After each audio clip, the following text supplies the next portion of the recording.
Hello friends, అందరూ బాగున్నారనుకుంటున్నాను. గత వారం 10 రోజుల నుంచి singer Mangli and advocate Subbarao గారి మధ్యలో విపరీతమైన కాంట్రోవర్సీ నడుస్తుంది. 200,00,00,000 స్కామ్ చేసిందని చెప్పేసి మంగ్లీ గారి నేమ్ తీయడం జరిగింది. నిజంగా తన ప్రమేయం ఉందా? లేదంటే అడ్వకేట్ సుబ్బారావు గారు ఓన్లీ అలిగేషన్స్ ఏస్తున్నారా? బాధితులందరూ ఏమంటున్నారు? అసలు గొడవ ఎక్కడి నుంచి స్టార్ట్ అయిందని క్లియర్‌గా తెలుసుకుందామండి. సింగర్ మంగ్లీ గారికి డైరెక్ట్‌గా ఇన్వాల్వ్‌మెంట్ అయితే లేదు. So, Ramavath Madhu and Vijay and Bharat కొంతమంది నేమ్స్ వీళ్ళందరూ కలిసి ఒక ప్రైవేట్ కంపెనీ స్టార్ట్ చేశారు. గోకుల్ నందన ఇన్ఫ్రా మైక్రో ఫైనాన్స్ అనే ఒక సంస్థను స్థాపించడం జరిగింది. ఈ ప్రైవేట్ కంపెనీ స్టార్ట్ చేసిన తర్వాత విపరీతమైన ప్రమోషన్స్, మార్కెటింగ్ చేయడంతో జనాలకి తొందరగా రీచ్ అయ్యారు.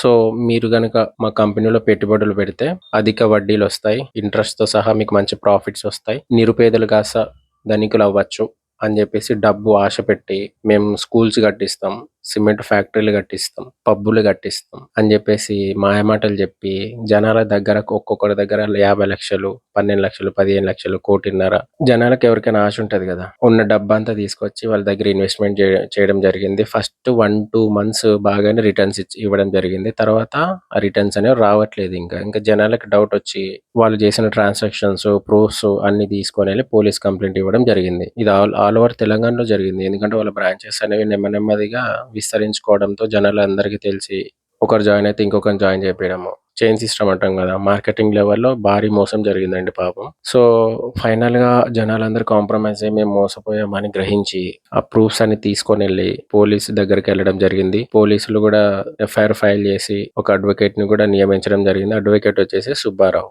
సుబ్బారావు అయితే బాధితుల వెంట నిలబడి ధైర్యంగా వాళ్ళకి ధైర్యం చెప్తూ వాళ్ళ దగ్గరున్న ప్రూఫ్స్, ట్రాన్సాక్షన్స్ అన్నీ తీసుకొని ఇన్వెస్టిగేషన్ కోసం ఎళ్ళడం జరిగింది. సో, సుబ్బారావు గారు ఏమంటున్నారంటే ప్రతి ఒక్క బాధితులు గూడా మంగ్లీ గారి నేమ్ జూసే ఇన్వెస్ట్‌మెంట్ జేయడం జరిగింది. మంగ్లీ గారికి డైరెక్ట్ ఇన్వాల్వ్‌మెంట్ ఏం లేదు గానీ జనాలేమంటున్నారంటే మంగ్లీ గారి తమ్ముడు శివ ఇనాగరేషన్ ఎళ్ళడం వల్ల సో, ఈ స్కామ్‌కి ప్లస్ మంగ్లీకి ఖచ్చితంగా లింక్ అయ్యి ఉంటుందని జెప్పేసి అంటే మంగ్లీ గారి తమ్ముడు శివ వల్ల మంగ్లీకి గూడా సంబంధం ఉందని జెప్పేసి తన నేమ్ చేర్చడం జరిగింది. ఏ4 లాగా. ఏ5 వచ్చేసి శివ. ఇంక మిగతా వాళ్ళందరూ రమావత్ మధు, ఏ2, ఏ3 ఇట్లా చాలామంది ఉండడం జరిగింది. సో, సుబ్బారావు గారు గూడా పంజాగుట్ట అండ్ కొన్ని పోలీస్ స్టేషన్స్‌లో ఎఫ్ఐఆర్ ఫైల్ జేయడం జరిగింది. ఇంక ఇన్వెస్టిగేషన్‌కైతే స్టార్ట్ జేయాలని జెప్పేసి మంగ్లీ గారిని గూడా పిలిపించడం జరిగింది. ఒక 4 గంటల సుదీర్ఘ ఇన్వెస్టిగేషన్ తర్వాత ప్రెస్ మీట్ రిలీజ్ జేసింది మంగ్లీ గారు. సో, ఇందులో నా ప్రమేయం ఏం లేదండి.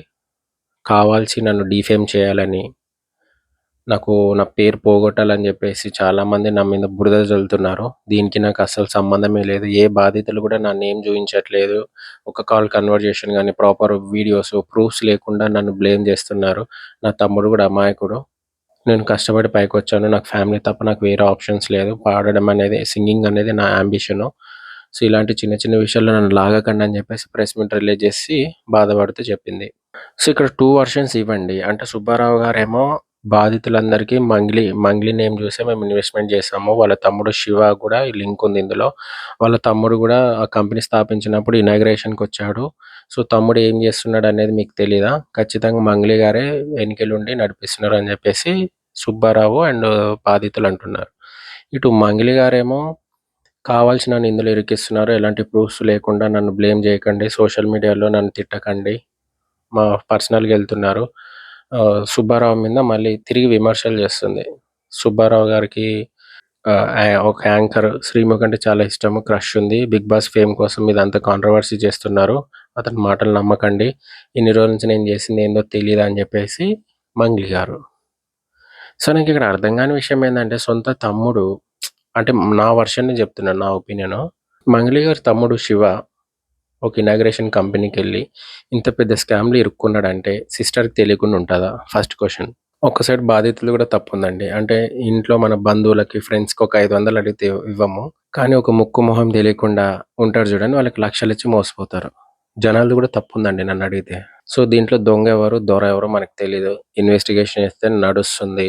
సో, మీకు తెలిసిన ఒపీనియన్ అయితే ఖచ్చితంగా కామెంట్ చేయండి. నా వర్షన్‌లో ఏందంటే ఏదో గోల్‌మాల్ జరుగుతుంది ఇందులో. ఇంకా ప్రాపర్‌గా సీఐడీకైతే అప్పజెప్పారు మొత్తానికైతే కేసనేది. వాళ్ళు ప్రాపర్‌గా ఇన్వెస్టిగేషన్ చేసి కాల్స్, తర్వాత డాటా ఇవన్నీ కలెక్ట్ చేసుకొని ఇప్పుడు మొత్తానికైతే రమావత్, మధు అండ్ వాళ్ళ టీమ్ అనేది ఎస్కేప్‌లో ఉన్నారు. వాళ్ళు దొరికితే గాని మనకు సొల్యూషన్ రాదు. సో, మరిన్ని కొత్త అప్డేట్స్ అయితే మీ ముందుకొస్తాను. కొంచెం లేట్ అవుతుంది. ఇంక ఇప్పటి నుంచి రెగ్యులర్‌గా అప్డేట్ చేయడానికి ట్రై చేస్తా. ఓకేనా? Thank you.